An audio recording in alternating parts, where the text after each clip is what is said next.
بسم اللہ الرحمن الرحیم لقد سمع اللہ قول الذین قالوا ان اللہ فقیر ونحن اغنیاء سنکتب ما قالوا وقتلهم الانبیاء بغیر حق ونقول ذوقوا عذاب الحریق ذلك بما قدمت ایدیکم وان اللہ لیس بظلام للعبید الذین قالوا ان اللہ عاہد الینا الا نؤمن لرسول حتی یأتینا بقربان تأکلہ النار قل قد جاءکم رسل من قبلی بالبینات وبالذی قلتم فلم قتلتموہم ان کنتم صادقین فإن كذبوك فقد كذب رسل من قبلك جاءوا بالبينات والزبر والكتاب المنير كل نفس ذائقة الموت وإنما توفون أجوركم يوم القيامة فمن زحزح عن النار وأدخل الجنة فقد فاز وما الحیات الدنیا الا متاع الغرور صدق اللہ العظیم۔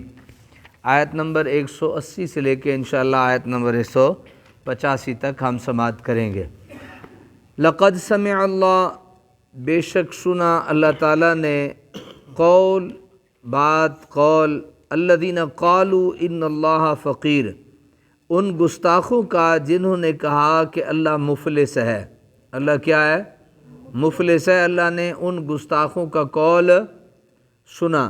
وَنَحْنُ أَغْنِيَاء، اور انہوں نے کہا کہ حالانکہ ہم غنی ہیں، حالانکہ کیا ہیں؟ ہم غنی ہیں۔ سَنَكْتُبُ مَا قَالُوا، ہم لکھ لیں گے جو انہوں نے کہا، وَقَتْلَهُمُ الْأَنْبِيَاء بِغَيْرِ حق، نیز قتل کرنا ان کا انبیاء کو ناحق بھی لکھ لیا جائے گا۔ وَنَقُولُ ذُوقُوا عَذَابَ الْحَرِيقِ، اور ہم کہیں گے اب چکھو آگ کے عذاب کا مزہ۔ حضور اکرم صلی اللہ علیہ وسلم نے حضرت صدیق اکبر کو یہود کے ایک قبیلہ بنو قینقاع کے پاس ایک مکتوب گرامی دے کر، ایک خط دے کر بھیجا، جس میں ان کو دعوت اسلام دی گئی تھی، نماز اور زکوٰۃ کے متعلق تاکید کی گئی تھی، اور یہ بھی تحریر تھا ان یقرضوا اللہ قرضا حسنا، یعنی اللہ تعالیٰ کو قرض حسنہ دیں، نیکی کے کاموں میں اپنی دولت خرچ کریں۔ اس پر ان کے ایک منہ پھٹ فخاس بن غازورا نے ازراہ تمسکر کہا کہ اللہ مفلس و نادار ہے، اللہ مفلس و نادار ہے، اس لیے تو ہم سے قرض مانگ رہا ہے۔ حلیم الطبع ابو بکر اس گستاخی کو برداشت نہ کر سکے اور اس کے منہ پر تماچا رسید کیا اور فرمایا اگر ہمارے تمہارے درمیان معاہدہ نہ ہوتا تو تمہارا سر قلم کر دیتا۔ اس نے حضور پاک صلی اللہ علیہ وسلم کے پاس حضرت صدیق اکبر کی شکایت کی اور اپنے الفاظ سے بالکل مکر گیا۔ اس وقت رب العزت نے یہ آیت نازل فرمائی، یعنی اس وقت یہ آیت نازل ہوئی کہ اللہ تعالیٰ نے اس کا قول سن لیا ہے، فخاس بن عازورا کا وہ قول اللہ تعالیٰ نے سن لیا ہے، اور اس نے یہ کہا ہے کہ اللہ کیا ہے؟ مفلس ہے، حالانکہ اللہ کہتا ہے کہ وَنَحْنُ أَغْنِيَاء، ہم تو کیا ہیں؟ غنی ہیں۔ اور اللہ تعالیٰ نے کہا کہ ہم نے ان کا یہ بھی لکھ لیا اور ہم نے یہ بھی لکھ لیا جو انہوں نے جو ہے وہ انبیاء کو ناحق قتل کیا، ہم نے وہ بھی لکھ لیا، اور ان کی سزا یہ ہے کہ وَنَقُولُ ذُوقُوا عَذَابَ الْحَرِيقِ، اور ہم کہیں گے کہ اب چکھو آگ کے عذاب کا مزہ۔ ہم یہ الفاظ ان کے نامہ اعمال میں کیا کریں گے؟ لکھ لیں گے۔ کلام الہی کے ساتھ مذاق اتنا بڑا جرم ہے کہ قتل انبیاء کے ساتھ اسے لکھا گیا ہے۔ یعنی اگر کوئی شخص اللہ کے کلام کا مذاق اڑاتا ہے تو اس کی سزا اتنی ہی ہے جتنی کسی شخص نے اللہ کے کسی نبی کو ناحق قتل کیا ہو، اتنی بڑی سزا ہے۔ آگے فرمایا نا کہ ذالک بما قدمت ایدیکم، یہ بدلہ ہے اس کا جو آگے بھیجا ہے تمہارے ہاتھوں نے، یعنی یہود کو یہ عذاب شدید بلا وجہ نہیں دیا گیا، یہود کو یہ عذاب بلا وجہ نہیں دیا گیا، بلکہ ان کی بد کرداریوں کا طبعی ثمر اور عادلانہ سزا ہے۔ وَأَنَّ اللَّهَ لَيْسَ بِظَلَّامٍ لِّلْعَبِيدِ، اور یقیناً اللہ تعالیٰ نہیں ظلم کرنے والا اپنے بندوں پر، اللہ اپنے بندوں پر ظلم نہیں کرتا، جسے کوئی سزا دیتا ہے اس کے اپنے ہاتھوں کی کمائی ہوتی ہے، اس کے اپنے ہاتھوں کی کیا ہوتی ہے؟ کمائی ہوتی ہے۔ جو اپنے ہاتھوں کی کمائی کماتا ہے اسے اس کی سزا ملتی ہے اسے اس کی جزا ملتی ہے، کوئی خیر کا کام کرے جزا، اور برائی کا کام کرے تو کیا اس کی اسے سزا ملتی ہے۔ الذین قالوا ان اللہ عہد الینا، یہ وہ لوگ ہیں جنہوں نے کہا کہ تحقیق اللہ نے اقرار لیا ہے ہم سے، اللہ نے اقرار لیا ہے ہم سے۔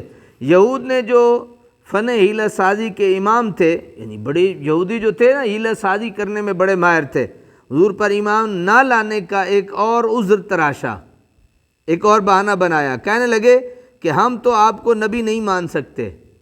کیا کہنے لگے؟ ہم آپ کو نبی نہیں مان، کیونکہ ہمارے رب نے ہم سے یہ پختہ وعدہ لیا ہے کہ کسی ایسے شخص کو نبی نہ ماننا جو تمہیں یہ معجزہ نہ دکھائے کہ وہ قربانی کرے اور آسمانی آگ آ کر اسے جلا کر راکھ کر دے، اور آپ نے یہ معجزہ دکھایا نہیں، آپ نے یہ معجزہ دکھایا نہیں، اس لیے ہم آپ کی رسالت تسلیم کرنے سے معذور ہیں۔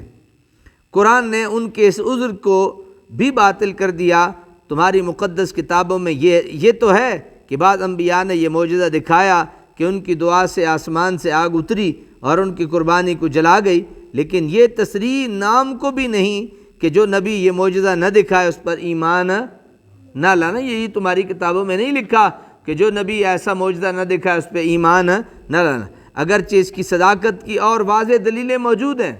صرف ایک دلیل یہ تو نہیں کہ وہ قربانی دے اور قربانی وہ کھلے میدان میں یا کسی اونچی جگہ پہ رکھے اور اسے اللہ کی طرف سے آگ آئے اٹھا کے لے جائے، صرف سچا ہونے کی یہ دلیل تو نہیں، اور بھی بہت ساری دلیلیں۔ اور اگر ایک لمحہ کے لیے یہ فرض کر بھی لیا جائے تو تم نے اس کا پہلے کب پاس رکھا ہے، یعنی اس کے علاوہ باتیں میں کب آپ نے لحاظ کیا رسول اللہ کا؟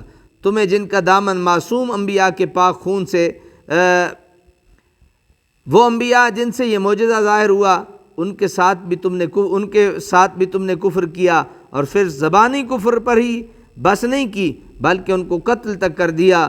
تمہیں جن کا دامن معصوم انبیاء کے پاک خون سے داغدار ہے ایسی بے سر و پا باتیں کہتے ہوئے حیا نہیں آتی؟ آپ کو کچھ سمجھ آ گیا؟ یعنی انہوں نے جہاں یہ کہا نا کہ الذین قالوا ان اللہ عہد الینا، یہ وہ لوگ ہیں جنہوں نے کہا کہ تحقیق اللہ نے اقرار لیا ہے ہم سے، اللہ نؤمن لرسول، کہ ہم نہ لائیں کسی رسول پر ایمان، حتی یأتینا بقربان، یہاں تک کہ وہ لائے ہمارے پاس ایک قربانی، تأکلہ النار، کھا لے اس کو آگ۔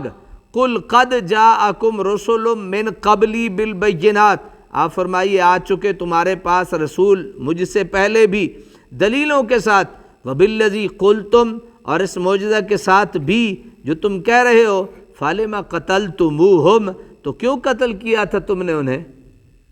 جب آئے ایسے نبی، اب تم بہانہ بنا رہے ہو اس لیے ہم آپ کی بات نہیں مانتے، آپ کو رسول نہیں مانتے کہ آپ نے کوئی ایسی قربانی نہیں دی جس کو آگ اٹھا کے لے گئی ہو۔ تو اللہ تعالیٰ انہیں مخاطب کر کے کہتا ہے کہ پہلے جو آئے جنہوں نے قربانیاں دیں اور آگ انہیں اٹھا کے لے گئی ان کی قربانیوں کو، یہ قبول ہونے کی دلیل تھی، تو فَلِمَ قَتَلْتُمُوهُمْ، اس کے باوجود تم نے انہیں کیوں قتل کیا؟ ان کنتم صادقین، اگر تم سچے ہو۔ سمجھ آ گئی نا جی؟ فَإِن كَذَّبُوكَ فَقَدْ كُذِّبَ رُسُلٌ مِّن قَبْلِكَ جَاءُوا بِالْبَيِّنَاتِ، اگر یہ جھٹلاتے ہیں آپ کو تو یہ کوئی نئی بات نہیں، بے شک جھٹلائے گئے رسول آپ سے پہلے بھی، جاءوا بالبینات، جو لائے تھے معجزات، والزبر، اور صحیفے، والکتاب المنیر، اور روشن کتاب۔ بھئی یہ نئی بات نہیں ہے، آپ سے پہلے بھی رسولوں کو جو ہے یہ قوم جھٹلاتی رہی ہے، اور ان کی جھٹلانا جو ہے ان کی عادت میں شامل ہے، یہ جھٹلاتے رہتے ہیں۔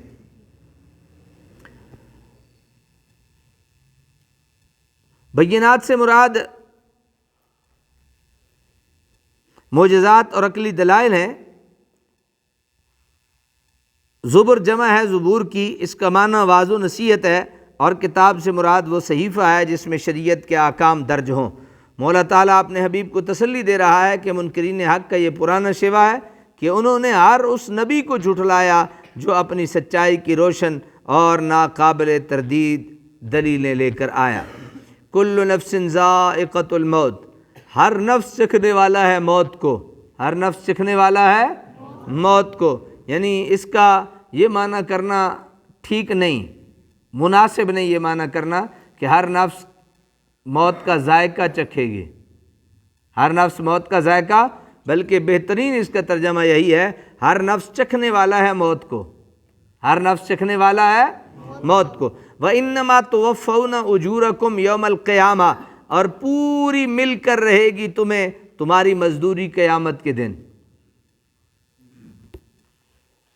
سمجھئے؟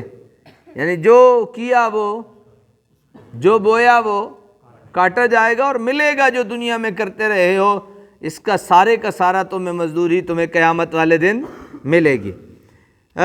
کل نفس ذائقۃ الموت ہے نا، اس میں یہود اور منکرین کو تنبیہ کی جا رہی ہے کہ وہ دن آنے والا ہے جب تمہیں موت کا پیالہ پینا پڑے گا اور اپنے کیے کی سزا بھگتنی پڑے گی۔